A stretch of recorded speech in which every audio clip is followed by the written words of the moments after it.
Ça ne sent pas des vêtements sales. Que voulez-vous dire? Je vais vous montrer que ça fait des mois et des mois et des mois et des mois que c'est là. Il faut l'ouvrir complètement. Qu'est-ce que c'est? Hein? Qu'est-ce que c'est? Non. Ouvrez, tirez. Quoi? Allez chercher la voiture. What the f? Get the f in! Ça ne sent pas des vêtements sales. C'est la première chose que l'officier dit. 3 mots. Simple, factuel. Et pourtant, ces 3 mots vont déclencher une enquête parmi les plus bouleversantes de l'histoire de la police du comte de Baltimore. Ce soir-là, le 28 juillet 2021, quelques minutes après 23 heures, une femme de 33 ans est arrêtée pour excès de vitesse sur une route d'Essex, dans le Maryland. Contrôle de routine, plaque d'immatriculation invalide, permis de conduire inexistant, rien de particulier. Du moins, c'est ce que tout le monde pense, jusqu'à ce que l'officier Thompson s'approche du coffre et qu'il sente quelque chose qu'on ne peut pas décrire, quelque chose qu'on ne peut pas oublier. Ce que les enquêteurs vont découvrir dans ce coffre ce soir-là va ébranler chacun d'entre eux jusqu'au plus profond de leur être. Et je vous préviens dès maintenant, ce que vous allez entendre est difficile, très difficile, mais cette histoire mérite d'être racontée pour eux, pour les 2 victimes dont vous n'avez peut-être jamais entendu le nom. Je m'en vais vous raconter l'histoire de Nicole Michelle Johnson et surtout l'histoire de Joe Sheen et de Larry. Restez avec moi jusqu'à la fin. Il y a des éléments dans cette affaire que vous n'allez pas voir venir.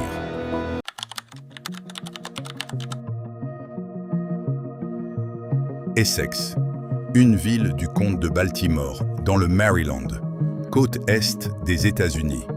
Ce n'est pas une ville dont on parle beaucoup. Pas de gratte-ciel, pas de grandes avenues. C'est une banlieue tranquille, le genre d'endroit où les gens connaissent leurs voisins, où les enfants jouent dans les rues l'été. Le genre d'endroit où une voiture garée le long d'un trottoir passe inaperçue, où une femme qui dort dans son véhicule avec ses affaires entassées partout peut rester des semaines sans que personne ne pose de questions. Ce soir, du 28 juillet 2021, l'officier du comte de Baltimore repère une voiture qui roule bien au-dessus des 55 km à l'heure autorise. Il allume ses gyrophares. La voiture s'arrête. Derrière le volant, Nicole Michelle Johnson, 33 ans. Sur le siège passager, une amie qu'elle appelle Bibi. L'officier s'approche, demande les papiers. Nicole lui tend une carte d'identité. Pas de permis de conduire. Les plaques? Des fausses, achetées sur Internet. La voiture va devoir être emmenée à la fourrière. Procédure standard. Ce qui se passe ensuite? Nicole ouvre le coffre. Pas parce qu'on le lui demande. Elle le fait d'elle-même pour récupérer ses affaires. Et c'est là, debout à l'arrière de son véhicule, qu'elle commence à parler. Elle parle de ses enfants, de sa vie dans la voiture, de ne plus avoir de chez elle. Elle dit aux officiers qu'elle ne sera plus là demain, que cette nuit est sa dernière nuit. Les policiers l'écoutent, compatissants, professionnels. Ils notent son désarroi, mais leur travail reste le même, dresser le PV, appeler la dépanneuse. Et puis, juste avant de signer sa contravention, Nicole dit quelque chose d'étrange. Elle dit « Demain, vous allez me voir aux informations. Vous allez voir de quoi je suis capable. » L'officier ne comprend pas vraiment ce qu'elle veut dire. Il pense peut-être à quelqu'un en crise, quelqu'un à bout. Il ne peut pas savoir, pas encore. Mais dans moins d'1 heure, tout va basculer. Les renforts arrivent sur les lieux. 2 autres officiers. La dépanneuse est en route. Nicole est assise sur le trottoir. Elle appelle une amie pour lui demander de venir la chercher. Tout semble se dérouler normalement. Sauf qu'il y a cette odeur. L'officier Thompson, celui qui a effectué le contrôle, se penche vers son collègue et lui dit très calmement « Rends-moi un service. Approche-toi de la voiture. Dis-moi ce que tu sens. Pas de drogue ou quoi que ce soit. Quelque chose de mort. Quelque chose qui est mort. » Son collègue s'exécute. Il s'approche de la voiture. Il s'arrête. Il revient. Il n'a pas besoin de dire quoi que ce soit. Son visage dit tout. Les officiers se retournent vers Nicole. Ils lui demandent « Est-ce qu'un animal est mort dans votre voiture? Est-ce que vous avez déménagé récemment ?» Nicole répond tranquillement. Elle dit que c'est une accumulation de vêtements sales, des couvertures. Elle vit dans sa voiture depuis des semaines. Les odeurs s'accumulent. Les officiers écoutent, notent et continuent de sentir cette odeur qui ne ressemble à rien de ce qu'ils connaissent. Ils commencent à fouiller le coffre. Ce qui se trouve à l'intérieur, c'est un labyrinthe de sacs poubelles. Des dizaines et des dizaines de sacs en plastique enroulent les uns sur les autres, empilés, serrés, comme si quelqu'un avait voulu enterrer quelque chose sous des couches et des couches de rien. L'officier sort un couteau et commence à couper, sac après sac. Nicole le regarde faire. Elle continue de leur dire que c'est des couvertures, des trucs sales, rien d'important. Et puis, une valise, noire, de taille moyenne. Les officiers demandent à Nicole de l'ouvrir. Elle s'exécute lentement. La valise s'ouvre. Un officier regarde. Il recule d'un pas. Ce qu'il y a dans cette valise, ce n'est pas des vêtements, c'est un enfant. Un enfant enroule dans des couvertures, immobile, sans vie. Les officiers n'arrivent pas à réagir. Ils ne savent pas quoi dire, quoi faire. Certains s'éloignent. Un autre tourne en rond, les mains sur la tête. On entend quelqu'un murmurer « Oh mon Dieu, c'est une petite fille ». Nicole et bébé sont immédiatement menottés. Nicole commence à crier qu'elle n'a rien fait, qu'elle ne savait pas, qu'il doit y avoir une erreur. Les officiers, eux, font leur travail. La voix tremblante, les gestes mécaniques. Ce que leur formation leur a appris à faire quand l'esprit se met à nier ce que les yeux voient en London. Un officier s'éloigne de la scène. On l'entend prier en arabe, à voix basse. Un autre s'assoit sur le capot d'une voiture et tient sa tête dans ses mains. Un troisième demande aux autres d'enfiler leurs gants et leurs masques. La procédure reprend. Mais l'horreur n'est pas terminée, parce que les enquêteurs vont bientôt découvrir qu'il n'y a pas un enfant dans ce coffre. Il y en a deux.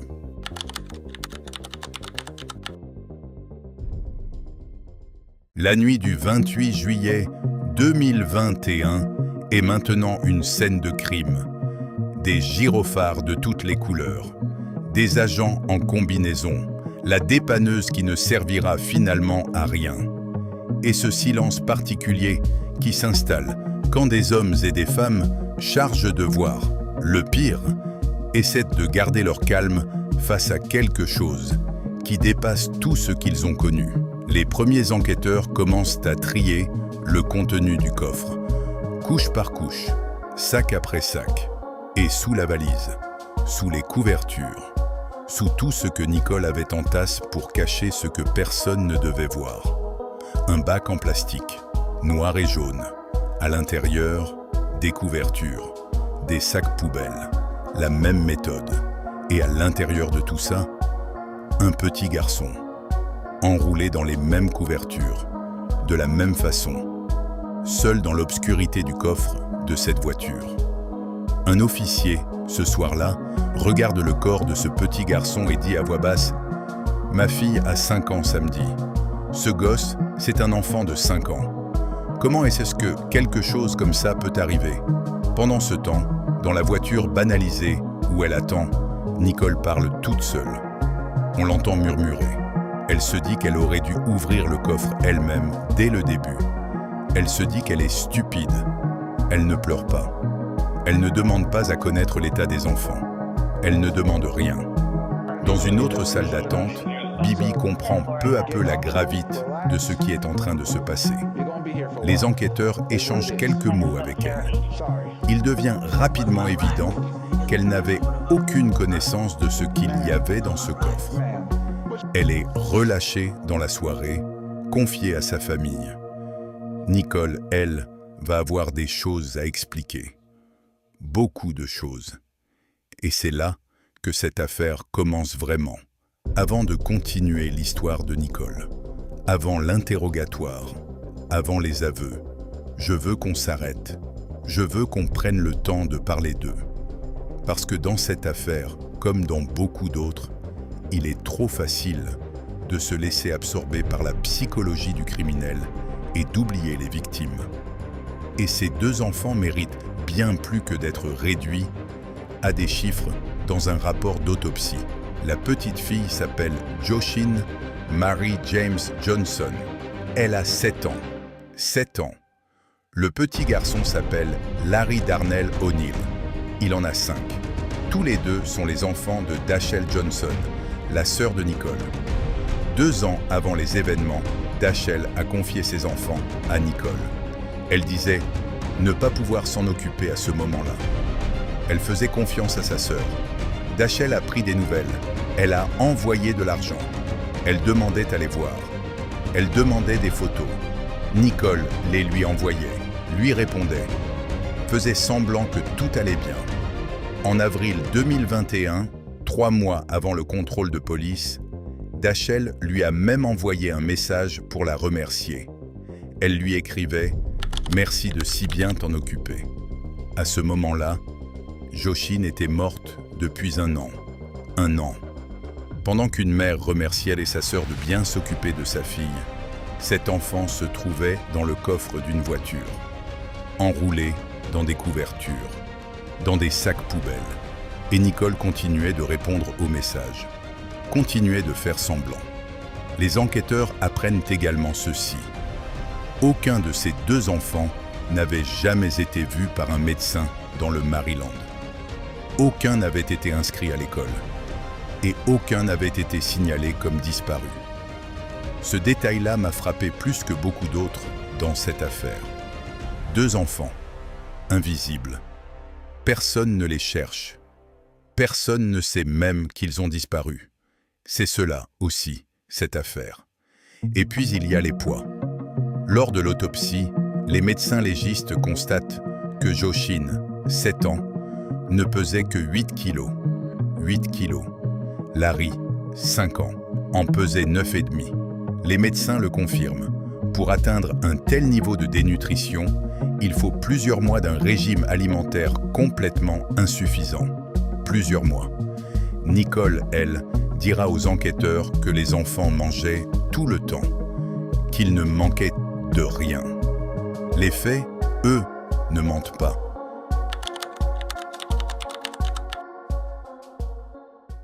Nicole est conduite dans une salle d'interrogatoire. Elle y retrouve des détectives spécialisés dans les affaires d'homicide.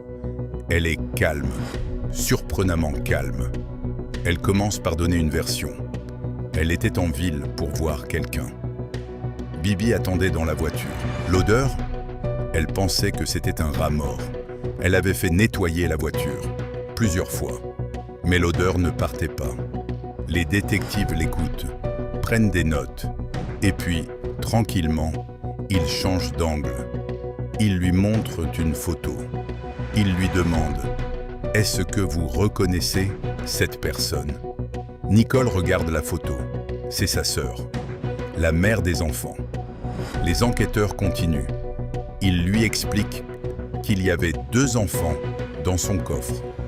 Pas un, 2, qu'ils ont parlé à sa famille, que les messages de sa sœur ont été retrouvés sur son téléphone. Nicole commence à se défendre. Elle dit que sa sœur est une mauvaise mère, qu'elle avait dû la forcer à reprendre les enfants il y a quelques mois, qu'elle avait tout fait pour eux. Elle dit « Regardez-les sur les photos quand ils étaient avec leur mère, puis regardez-les avec moi. Avec moi, ils étaient bien soignés. » Le détective reste calme. Il lui demande comment épeler le prénom de la petite fille. Nicole ne s'en souvient pas exactement. Il lui demande la date d'anniversaire des enfants. Elle ne sait pas. Le détective sort de la pièce. Nicole reste seule. On l'entend parler toute seule. Elle dit qu'elle a tout donné à sa famille et que sa famille va maintenant la trahir. Elle dit qu'elle a sacrifié sa vie pour des gens qui ne la méritaient même pas.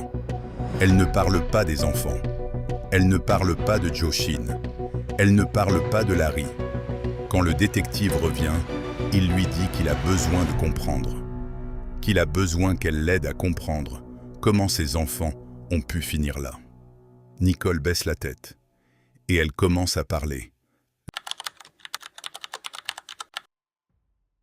La mort de Joshin. Selon Nicole, c'était un accident, une correction qui a dégénéré. Un soir, la petite avait fait quelque chose, pris quelque chose dans le réfrigérateur. Elle l'avait déjà fait avant. Elle l'avait fait encore. Nicole dit qu'elle était plus énervée que d'habitude. Énervée par la vie, par l'argent, par l'abandon, par tout. Elle dit qu'elle a frappé, qu'elle ne sait plus exactement comment, que la petite est tombée, que sa tête a heurté le sol. Joshin est tombé et elle ne s'est pas relevée. Nicole dit qu'elle a essayé de la ranimer, qu'elle a appuyé sur sa poitrine, encore et encore, qu'elle espérait qu'elle allait se réveiller. Elle ne s'est pas réveillée. Et Nicole a pris une décision que seul un tribunal peut juger. Elle n'a pas appelé le 911. Elle n'a appelé ni médecin, ni ambulance, ni police. Elle a couché la petite dans le lit. Elle a dormi dans la même chambre. Et le lendemain matin, quand elle a compris que Joshin ne se réveillerait plus jamais, elle a mis son corps dans la valise. C'était le mois de mai 2020. Il restait encore 14 mois avant le contrôle de police du 28 juillet 2021. 14 mois pendant lesquels Nicole a continué de conduire avec Joshin dans son coffre, d'hôtel en hôtel, de parking en parking. Et pendant tout ce temps, elle continuait de répondre aux messages de la mère. Continuait de lui dire que les enfants allaient coco bien. Et Larry dans tout ça? Larry était toujours là, vivant, dans l'habitacle de la voiture, dans la même voiture que le corps de sa sœur. Nicole dira aux enquêteurs que Larry ne voulait pas la quitter, qu'elle avait essayé de le confier à de la famille, mais qu'il ne voulait pas partir, qu'il l'aimait trop. 2 mois avant le contrôle de police, en mai 2021, Larry est mort à son tour. Selon Nicole, il jouait avec quelque chose. Elle l'a grondé. Elle dit qu'elle pense l'avoir frappé, qu'elle a vu du sang sur ses vêtements, sur sa jambe, qu'il est devenu de plus en plus somnolent. Et puis Nicole dit quelque chose que je ne pourrai jamais oublier. Elle dit que les dernières paroles de Larry étaient « Chérie, tu peux m'allonger ?» Elle l'a allongé sur la banquette arrière. Elle est sortie fumer une cigarette. Quand elle est revenue, Larry ne répondait plus. Il portait un pyjama Paw Patrol, 5 ans.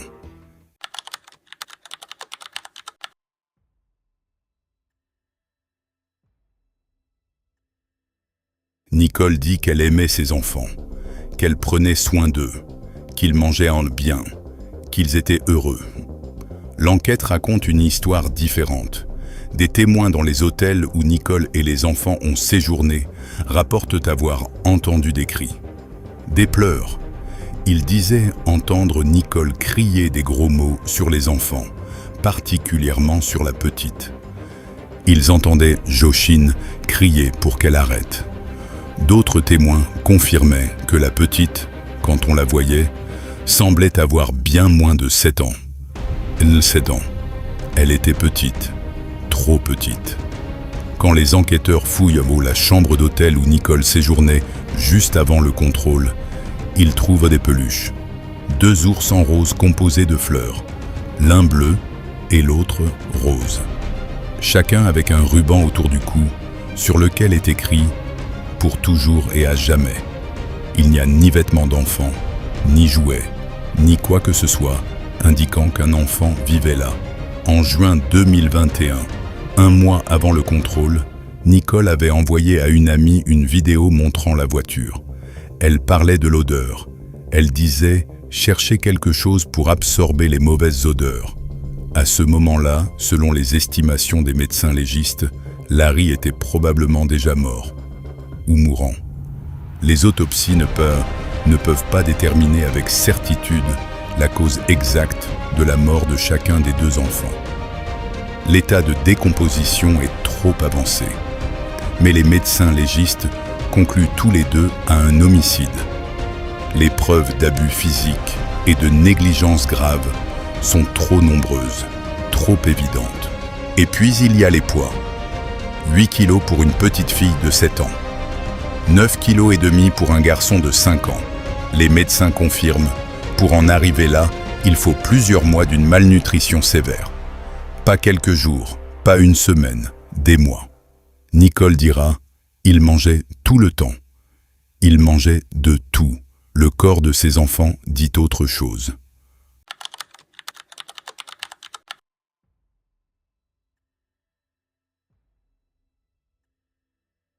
Un crime atroce. Les corps de deux enfants ont été retrouvés à l'arrière de la voiture de leur tante. Pour la première fois, la famille témoigne de ce crime odieux. WJZ est en direct. Annie Rose Ramos nous en dit plus. Annie Rose, c'est exact, Timéline. Bonjour. La grand-mère des enfants, Lakita O'Neill, prend la parole. Elle confie que cette tragédie la laisse sans voix. Parfois, pour Lakita O'Neill, c'est un cauchemar dont elle n'arrive pas à se réveiller. La grand-mère de Larry O'Neill, 5 ans, et de sa sœur Joshine Johnson, 7 ans, tente de comprendre l'inimaginable, dévastée après avoir appris la mort de ses petits-enfants sur les réseaux sociaux. Laissez-moi vous raconter comment j'ai découvert la nouvelle concernant ces enfants. Sur Facebook. Elle n'avait pas de page Facebook avant mercredi soir dernier. Dans le comté d'Essex, dans le comté de Baltimore, la police a arrêté la conductrice d'une voiture suspecte, Nicole Johnson, 33 ans.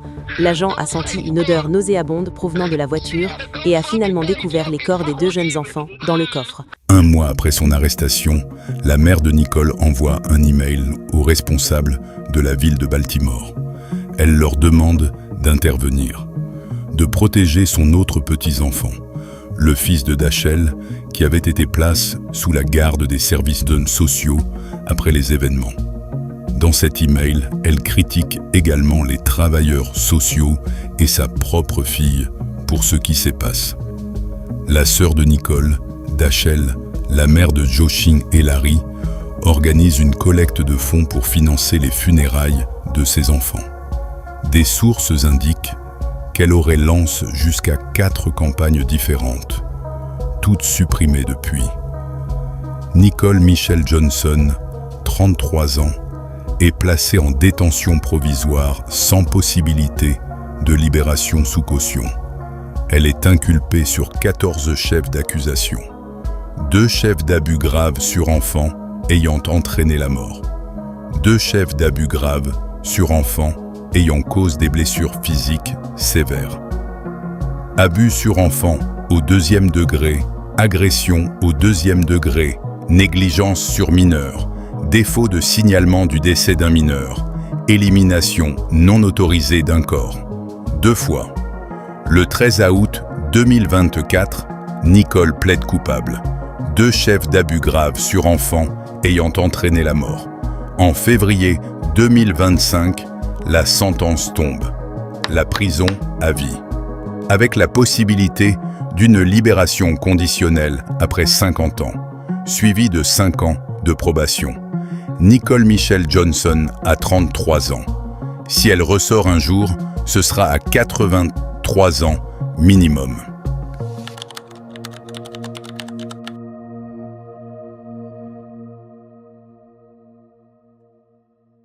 Cette affaire m'a pris du temps à écrire. Il y a des histoires qu'on peut raconter en restant professionnel, en gardant de la distance, en rapportant les faits et rien que les faits. Et puis il y a celles-là, celles qui vous suivent, celles où vous vous arrêtez à mi-phrase parce que votre tête refuse de continuer. Ce qui me hante dans cette affaire, ce ne sont pas les mots de Nicole dans la salle d'interrogatoire. C'est une petite phrase. Une phrase dite par un officier de police, debout sur ce parking d'Essex, dans la nuit du 28 juillet 2021. Il regarde le corps du petit garçon et il dit « Ma fille a 5 ans samedi ». Et il ne peut pas finir sa phrase. Cette affaire pose une question que je n'arrive pas à résoudre. Comment 2 enfants peuvent-ils disparaître comme ça? Sans que personne ne les cherche? Sans signalement? Sans école? Sans médecin? Joshin avait 7 ans. Larry en avait 5. Ils avaient un nom, une mère, une histoire. Et pourtant, pendant des mois, puis des années, personne ne s'est rendu compte qu'ils avaient disparu. Je ne dis pas ça pour accuser leur mère. Je ne connais pas sa situation. Je ne sais pas ce qu'elle a traversé. Je le dis parce que dans cette affaire, comme dans beaucoup d'autres, les victimes sont des enfants qui dépendaient entièrement des adultes autour d'eux. Et ces adultes ont failli. Tous. Il y a une chose que les enquêteurs ont trouvée dans la chambre d'hôtel de Nicole. 2 ours en fleurs. Un bleu, un rose, avec un ruban autour du cou, pour toujours et à jamais. Je veux croire que c'était pour eux, pour Joshin, pour Larry. Je veux croire que quelque part, même dans cette folie, il y avait quelque chose. Mais je ne sais pas. Et peut-être que je ne saurai jamais. Joshin Marie James Johnson, 7 ans. Larry Darnell O'Neill, 5 ans. Je n'ai pas grand-chose de plus à dire aujourd'hui. Juste que ces 2 enfants ont vécu, qu'ils avaient des noms, qu'ils avaient un sourire sur les photos et qu'ils méritaient tellement mieux. Si cette vidéo vous a touché, si vous pensez que ces histoires méritent d'être entendues, je vous demande un service, un seul. Laissez un commentaire, pas pour moi, pour eux. Dites leur nom. Joshin, Larry. Ça prend 10 secondes et ça fait une différence. Si vous n'êtes pas encore abonné à cette chaîne, c'est le moment. Pas de publicité, pas de buzz, juste des histoires vraies, racontées avec tout le respect qu'elles méritent. Et si vous connaissez quelqu'un qui aurait besoin d'entendre ça, n'hésitez pas à partager. Prenez soin de vous et on se retrouve très bientôt pour une nouvelle affaire.